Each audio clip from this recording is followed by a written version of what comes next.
So Bram Desmet, take it away. Thank you, Martijn. Good afternoon, everybody. I will defy the technical infrastructure here. Yeah? I will try to do a Mentimeter interaction with you later on, just because it's the end of the day and you already had a lot of content, so we will see whether that works out, yes or no. Indeed, short introduction of myself. I was trained as a mathematician. I started working in IT. Then I did an MBA because I thought IT was interesting, but not as a goal in itself, more as a means to solve something. That MBA brought me into supply chain consulting because it can be quite quantitative. You have a strong IT component, and it's really at the crossroads of how business generates value. As a consultant, I did a lot of inventory optimization projects that resulted in a PhD in multi-echelon inventory optimization. That PhD brought me to Vlerick, where I'm teaching now since 2010, I believe. I've also written 2 books, Supply Chain Strategy and Financial Metrics and the Strategy-Driven Supply Chain. I've met people who actually read the book. Thank you for that. Yeah. It's fun to read a book, but it's even more fun if people actually read the stuff. And I will shortly make a link to that book and the supply chain triangle at the end. Yeah. But the idea was to talk about including external data, and indeed my life is on the one hand academic, at the other hand real life, and it's the same story with including external data. So we started doing research on how to improve forecasts by including external data, I think in the meantime 6-7 years ago. Gillian did a PhD, I asked him to join, so all difficult questions you have will be directed towards him. But it's not just theory, it's also real life. So instead of just explaining the theory, I also want to bring a practical case to show you how it can really work. To introduce the topic, I thought, how do I introduce it? And I said, yeah, let's try to start from some of the challenges and struggles I've seen in many companies over the last 2 years. Yeah?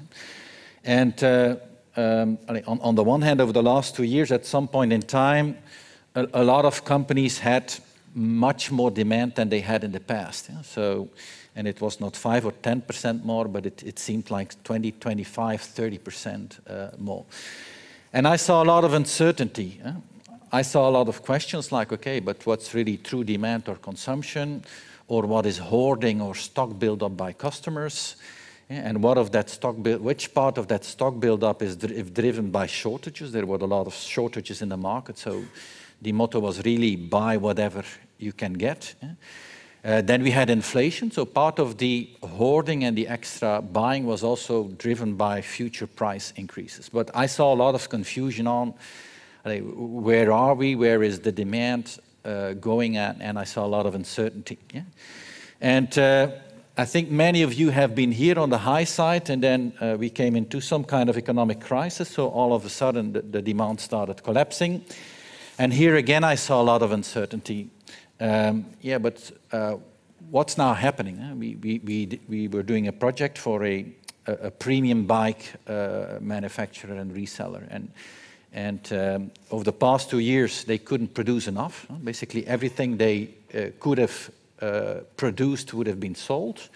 And then all of a sudden he says to me, Bram, our dealers are massively canceling orders. But they massively, and they are canceling everything. So again, it's the inverse uncertainty, like, yeah, but what are they still selling to end consumers? And okay, what of the canceling of the orders is basically triggered by the fact that they are building off their inventories because they want to improve their cash position in anticipation of a future crisis. So I've seen a lot of uncertainty, and if I look at forecasting, my experience with forecasting is that it's lagging behind, so we are typically too late. We are always surprised. We are too late when the demand goes up, and we are too late when the demand goes down. That's forecasting. And we are also overreacting. If the sales is going like this, if the sales is increasing with 10% every quarter, what will be the forecast of the system? Plus 10%, what will be the forecast of sales? Plus 15 or plus 20%, right? Not Nobody is at some point going to say, no, it's going to be flat or it's going to be minus 10%. Remember what Jonathan said this morning? Those salespeople are risk-seeking people.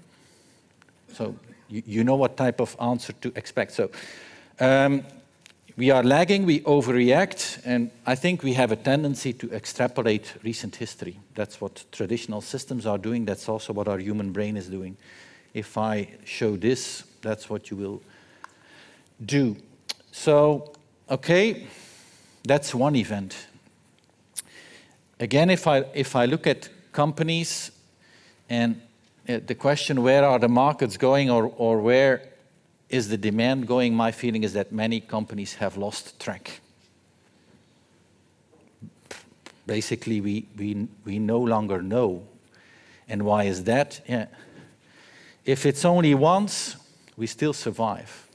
What did we have? We had the initial lockdown of COVID. For some, that meant sales going down. The initial lockdown for other means sales going through the roof. Yeah? So we had the lockdown, we had the post-COVID recovery and boom, which led to shortages and inflation. Then we had the Russia-Ukraine war, which leads to a food and energy crisis. So my feeling is, because there's so many crises one after the other, we lost track. Basically, where are the markets going? We have no clue. We have no idea. Sales history becomes a bad predictor of future behavior. Our sales history could also be influenced by delivery problems. So also the history we have seems to be of little use in predicting the future. And now comes the big experiment. Can we switch to the Mentimeter? Hey, this is good stuff. Thank you. So I want to hear your voice. For people who have never used Mentimeter before, if you just take your mobile phone and you go to menti.com, if you use your mobile phone, you go to menti.com, and you can use the code which is on the top right, 67789812. Simple question to start with: do you recognize these forecasting challenges?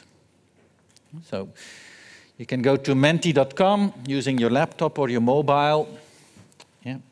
If you use the code which is on the top right, I can make assumptions on we are struggling with this, but I also want to know from you.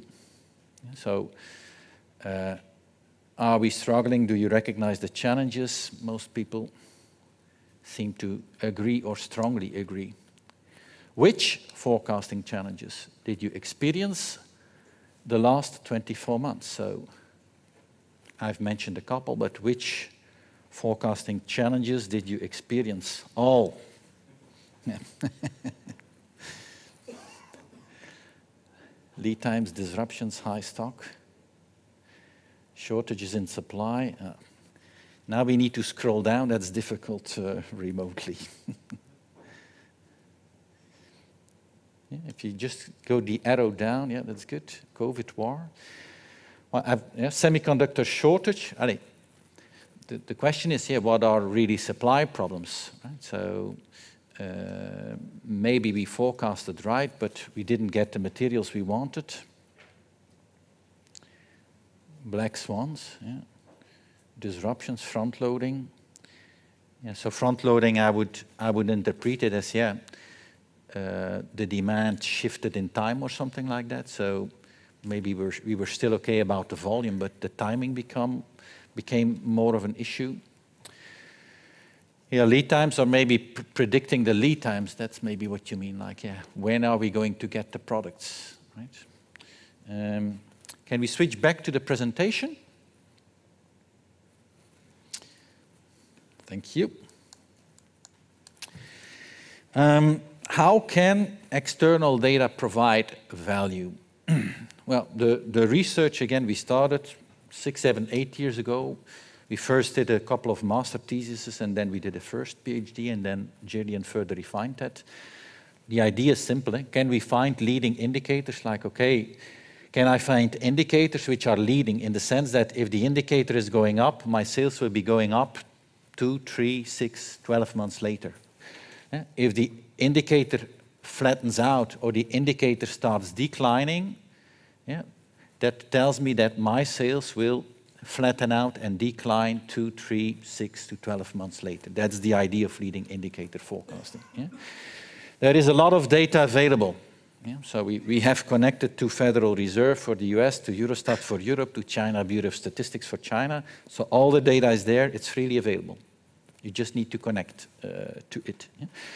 And the idea was with leading indicators that we say, okay, if the sales is going up 10%, 10%, 10%, 10%, traditional extrapolation techniques will just extrapolate 10%. That's simple, right? We say, yeah, but in times of uncertainty, we ask to sales. That's the collaborative process. Yeah, but if you ask to sales, and it's 10%, 10%, 10%, you know what you will get, plus 10%. Also remember again what Jonathan said this morning. Yeah, salespeople need to be optimistic. They are risk seekers. Don't expect a conservative estimate from sales. So also our collaborative process fails when we have turning points. So the whole idea was, okay, with indicators, can we better turn the corners? Yeah? Can we better predict the sales is going to flatten out and it's going to decline? That's what we started researching. In the meantime, I will show a case, but there is a certain methodology. Of course, you need a lot of public data, but that data is freely available. That's not the excuse. Yeah?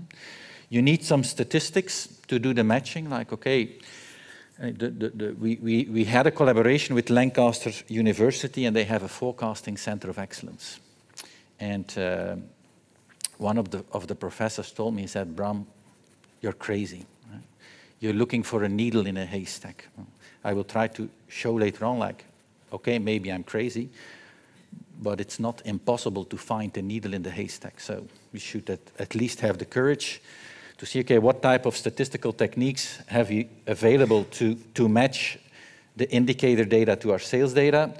Part of it could be brute force statistics, we call it, because you have millions of indicators and you try to sift through. You can use brute force statistics. You can also use expert input. In the beginning, my assumption was, okay, it's the experts from the company. Yeah? What I've noticed in the meantime is if we do these type of exercises, we also build expertise. I'm quite sure any one of you who is delivering to automotive or construction, if I link you to Gillian has quite some insight on which indicators would be good indicators for your business. Yeah? And it's something I underestimated. I really hoped, like, okay, the statistics will do just the thing, but you also need to build up some expertise on how to handle it. So it's the combination of internal, external experts on brute force statistics, yeah, which, let us say, help to identify relevant sets of indicators. Then you put that into a model, into a forecasting model. It's an advanced regression technique. If you want, you can call it AI, whatever the flavor. Yeah. It goes in iterations, like, okay, you build models, you test, you validate. It's not forever, so you will need to adjust. And what does it give you? Well, for sure, early warning systems. We will see that later on.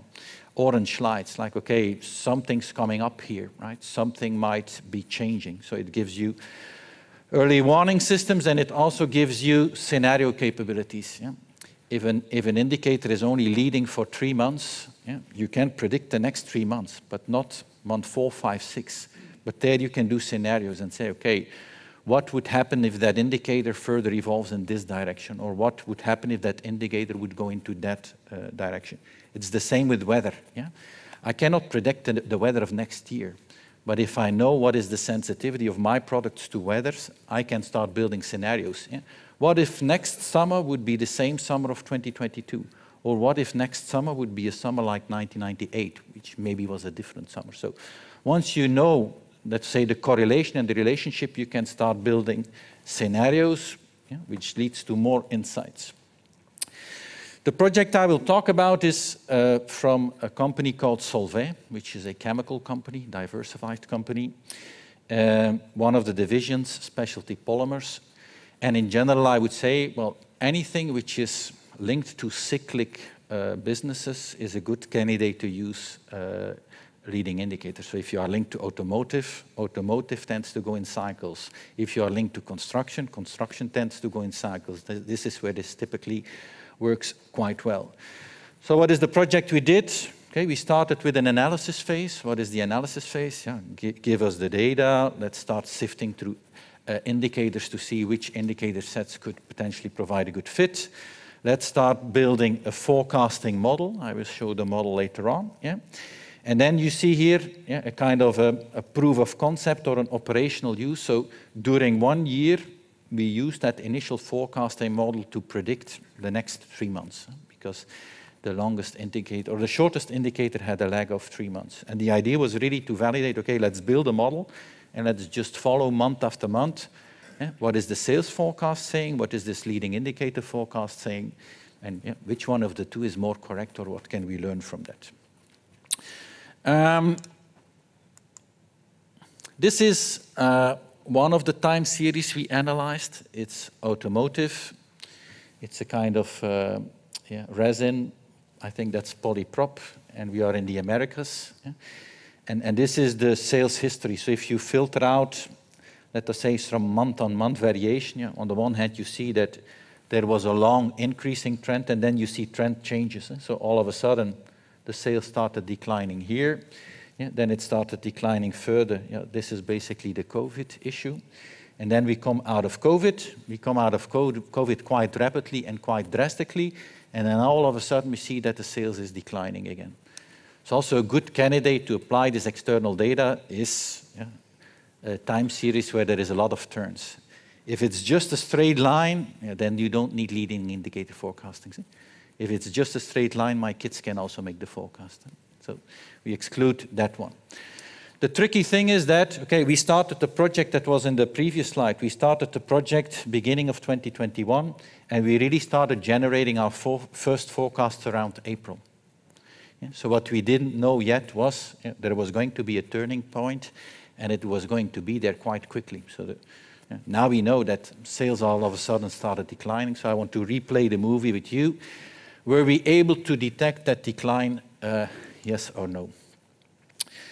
So this is the model building. So again, the black series is just the historical sales. Then you filter out some of the variability.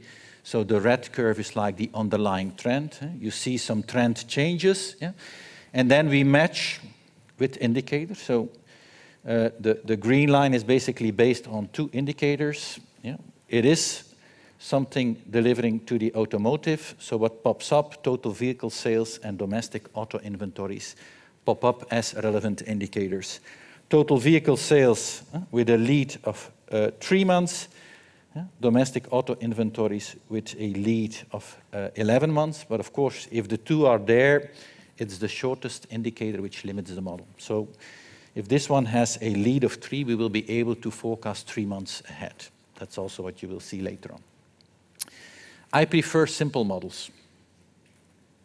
If you use AI, you can make a model with 20 or 25 indicators. If it's 20 to 25 indicators, nobody will understand. Right? That's a black box. What happens with a black box?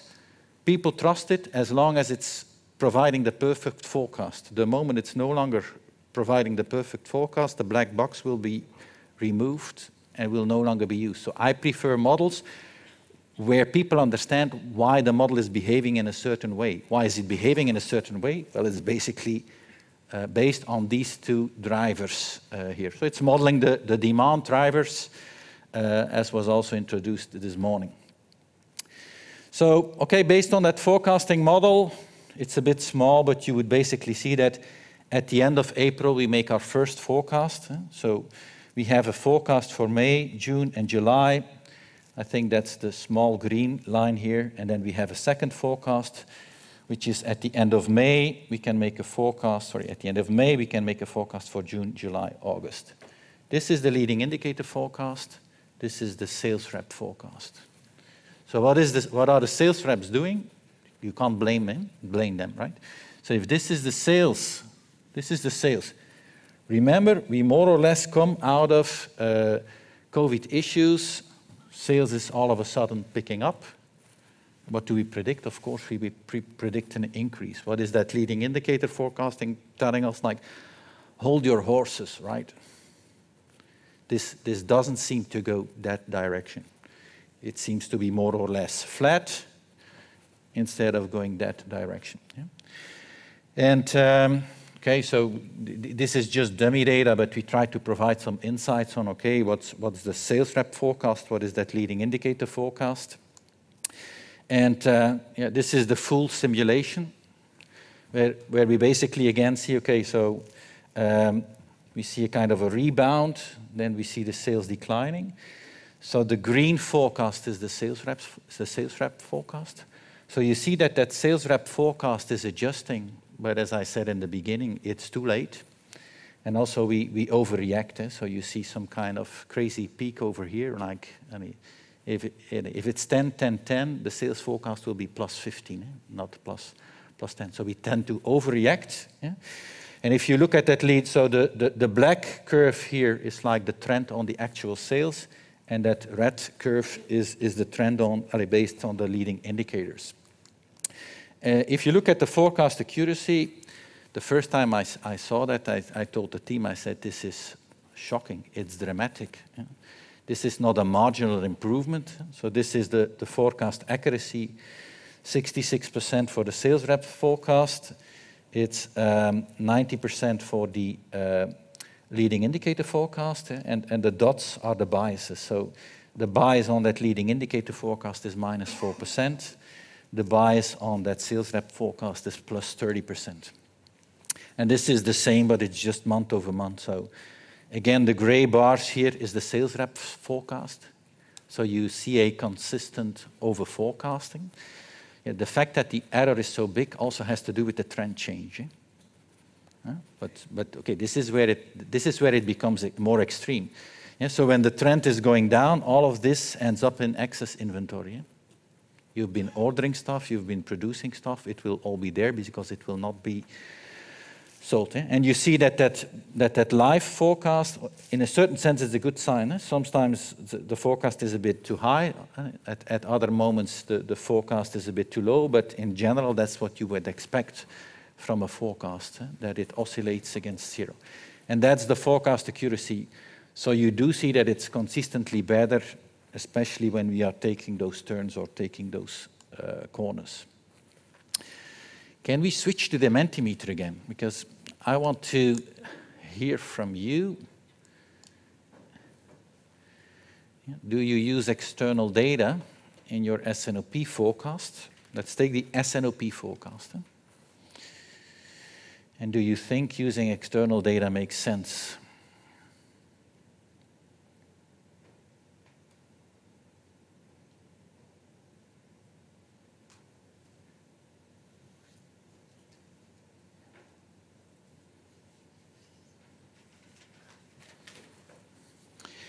I've not seen too many companies who really embedded in some kind of mathematical model. I see a lot of companies who pay a lot of data to external companies. So we buy a lot of market information, but a lot of that market information is then part is in PowerPoints, other is Excel, and we try to process it in our head. But again, if we need to process it in our head, there is a whole literature on bias and confirmation bias. So if sales thinks that the sales will go up, they will sift through the reports to find the stuff which is supporting the fact that it will be plus 15%.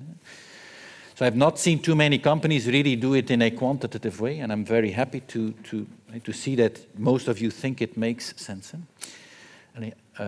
When we did the first research 6 to 7 years ago, my feeling was nobody was really interested because most probably forecasts were accurate enough and existing techniques and processes were good enough. Think about if it's good enough, right? But my feeling is that really, yeah, because the markets have become so dynamic, we might need to switch to new methods and extra sources to create extra insights. So I'm also happy to see that many of you think it does make sense. Can we switch back to the presentation?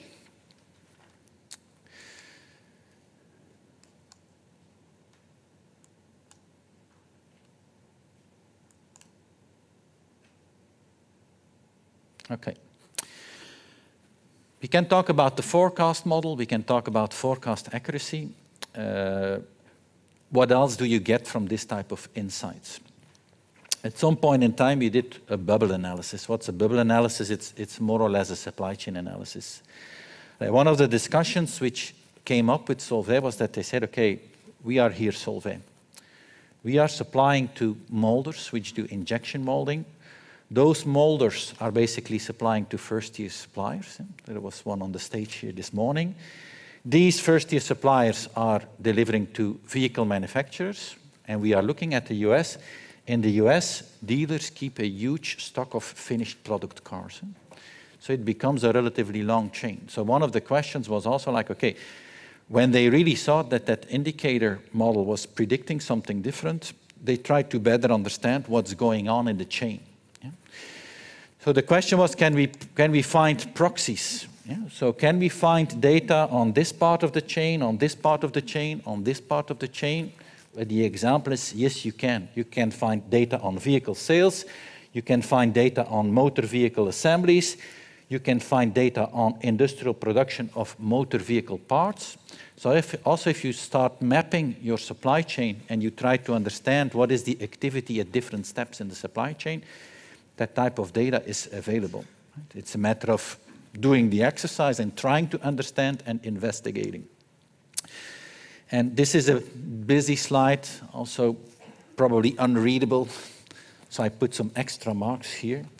The main message is, if you follow a couple of indicators, vehicle sales, vehicle assembly, so vehicle sales by the dealers, vehicle assembly by the car manufacturers, and then parts and auto parts, which is basically more upstream in the supply chain. What you see is that before COVID, those indicators seem to be in sync. What you see post-COVID, all over the place. Yeah, so it's the concept of the bullwhip. Here you really see that through the bullwhip, that whole supply chain is distorted and disconnected. That's what you see, right? An interesting one is this. Yeah, so that's the vehicle sales, and this one is the vehicle assemblies. Look here. So this is the vehicle sales. Vehicle sales is going through the roof. This is the vehicle assemblies. What does the difference between the two mean? If I sell 120, but I produce only 100, I'm depleting my inventories, right? I'm depleting my inventories. Yeah, what is causing the slowdown here in the motor vehicle assemblies? We know all that semicon stuff which was not being supplied. So basically, if you watch it, you can see it happening. Yeah? This is another slide, and again, this is all public data. Yeah? So the green line here is the domestic auto inventories. Again, it's a US example. In the US, the dealers carry a lot of stock. So the dealers have been selling like crazy. I saw the same in the bike industry. The dealers were completely sold out. They were very happy to clean up all of their old stock. That's what these guys have been doing as well. We still have a Toyota which is 5 years old. I heard stories like even second-hand cars. Oh, let's sell it at 30% plus. That's the craze which is happening here. Yeah? So those are domestic auto inventories. Yeah? And at the same time, if you look at manufacturer inventories, motor vehicles and parts, yeah? So the manufacturer's inventories is increasing. What is explaining that? It's all those cars which are already like 95% assembled, just waiting for that semicon chip that needs to be plugged in. So if you start digging into data, you can almost visualize your full supply chain and improve your understanding of what is happening. Yeah? And it's data speaks, right? And even Hugo told me this morning, it's all about data, yeah? But the question is, what do you do with the data? Well, I hope this gives an example of how you can try to map your supply chain and improve your understanding of what is happening in your supply chain. And what else do you get out of, so again, you can make a forecast model and create a forecast, but you can also get these type of insights. Yeah? And we also help companies with indicator dashboards. And it's a set of relevant indicators for a specific segment, you could say. And if I zoom in on one, like manufacturer of motor vehicles, if I'm linked to automotive, this might be an important metric for me to follow. And what it can, for instance, help me is to check a certain reference point. So where are we now compared to the peak? When was the peak? Or where are we now compared to the financial crisis of 2009? Yeah, so also analyzing that data and better understanding that data gives you a better reference point on where you are, where it is going, and what to do with it. Lessons learned. Yeah, collaborative input remains important. If you do a lot of tenders, leading indicators will not tell you how the tender will be going. Life cycle changes, products in, products out. If you get a customer forecast from an OEM, so collaborative input stays important. You have done significant investments in forecasting software, don't throw it away. The indicator forecast is typically on an aggregated level. You don't do it on a customer SKU level, right? And you can use that existing forecasting system to predict the mix, right? But including external indicators on an aggregated level, that's typically something which can add a lot of value. And these are again some, this is coming from the story they brought, Solvay. It's an enabler for forecast improvement. It challenges the sales team's forecast assumptions. It allows sales to reconsider their view of the future, and some more. And for sure, also this morning we talked about, okay, is it consensus or is it collaboration? We are looking for a creative conflict. Well, one of the ways to get into a creative conflict is to do this type of modeling. Yeah? And the first time when we did the research, I said to a VP of supply chain, I said, hey, how is the collaborative forecast with sales going? He said, oh, not that easy. I told him, I said, I have the magical solution. Of course he wanted to know. I said, yeah, use external data, use those leading indicators, because hey, for sales it's a frustrating exercise. I need to put numbers into a process. Whether I do my very best to put in the very best numbers or I do it very roughly, yeah, I don't get the product anyway, right? That has been the story of the last 2 years. So what's the incentive for me to participate in a forecasting process? Yeah, there's an incentive for supply chain, but basically not for sales. This changes because what do you have to bring? You bring insights. You help them to better understand what are the demand drivers, and once they better understand what are the demand drivers, they might say, okay, if automotive will go bad, let's see if we can sell more in construction, just to give an example. So you have to bring something to the table. How are we with time? Yeah, almost out of time, because I have some questions. Okay. 2 slides left. Integrating within APS. It's a busy slide, but just to say, this can be complementary, and I see it's not very visible there, but you will get a copy of the slides. So we've built a tool with connectors who builds a data cloud of indicators. We have some analytical capabilities to do the matching and to make a forecast, but it's typically complementary to what is in existing APS systems today. So what we can deliver to an APS is standard indicator sets or client-specific indicator sets. Yeah? If you give us an aggregated time series, we can also deliver an aggregated forecast, which you can use in your demand review in the S&OP process. That's how it's complementary to an existing S&OP and to an existing APS. And last thing, I hope, yeah. What's the value? Because, yeah, what's the business case? That's a question I often get. Yeah. For the people who have read one of the books, they know I'm fond of a triangle of service, cost, and cash. Yeah. And I also link it to financial metrics. So basically, if you improve your service, it should help improve the sales. Service is a driver for sales. It's not only about sales. Sales minus the costs give the margin, the EBIT, the EBITDA, so it's also about margin. And it's not only about the margin, in the end, it's about what's the margin you generate over the cash or the capital employed. And that gives a return metric, like the return on capital employed. So how do I measure value in supply chain? That return on capital employed. That's a metric which compiles into. And then you have all kinds of process metrics or diagnostic metrics. I think it's in both books. One of the metrics is forecast accuracy. We can measure the bias, we can measure the accuracy, but you can also measure OEE, you can also measure first pass yield. So you have a lot of operational metrics, and these operational metrics are basically causal metrics for the financial metrics which are to the right. And I just wanted to use this example again to say, okay, what happens if I improve? What happens if I improve my forecast accuracy? Yeah, basically, and certainly, yeah, let's take the example. The market is going up. I'm able to better predict. If I'm able to better predict, certainly better than the competitors, it can easily lead to 5, 10, 15% extra sales. If I'm the first one to understand, and if I'm the best one to understand, it will heavily impact my sales. At the same time, if I can better predict, I will be able to do it with less cost. Look at the supply chains over the last 2 years. I've seen a lot of things being put on air freight which should never be on air freight. That's costing a lot of money. It's not very good for the CO2 neither. So I doubt that sustainability was a good year the last 2 years. Yeah?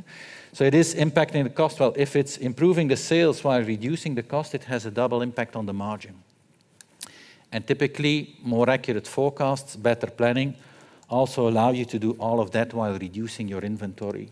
So it really has a triple impact on your return. So if you're looking for business cases, for improving forecast accuracy should be a no-brainer. It might be a bit more complicated to find the links, but look for examples. Yeah? Where did we really screw up last year or 2 years ago? And the value impact should typically be very significant. Yeah? And in that way, I also could make a small advertising for my book. I hope that's allowed.